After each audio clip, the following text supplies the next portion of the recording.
Nintendo 64 gets rebuilt as a tiny handheld console. Imagine this, Will, that there's an actual contest happening in the world right now for the most miniature Nintendo 64 console. And it's been going on since 2005. I believe it.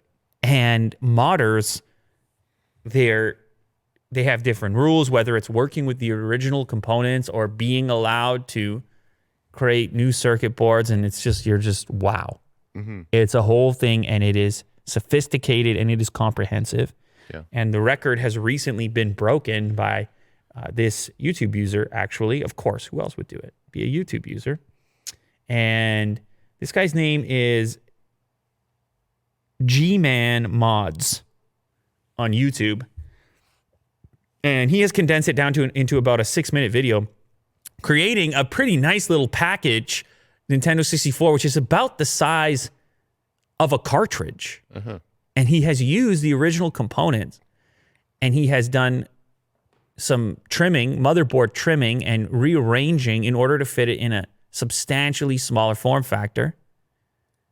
He has done things like change out the thumbsticks to Joy-Con thumbsticks because, you know, just to shave a little bit of extra space.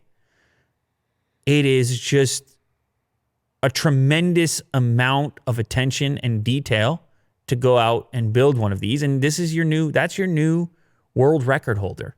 And it's a nice package. It's not like this, you know, rusty old thing where the wires are out and like the circuit board's out. It's actually like... No. And actually, Nintendo 64 looks good on a screen that small. What is that snowboarding game he was just playing in Nintendo 64? Was that called 1080 snowboarding?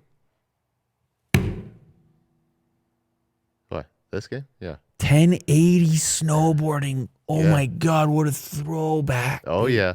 Yeah, even this image up here, a lot of fond memories about all of these games, really. Cruising USA, 1080 snowboarding. Yeah. Wow, and he's playing it on the handheld. Yeah, so he goes over tremendous detail, how he fit the battery in there, how it's completely unmodded. There's no ROM stuff going on. It's running off of legit cartridges and is running smoothly and nicely, and it's completely handheld. So shout out G-Man Mods.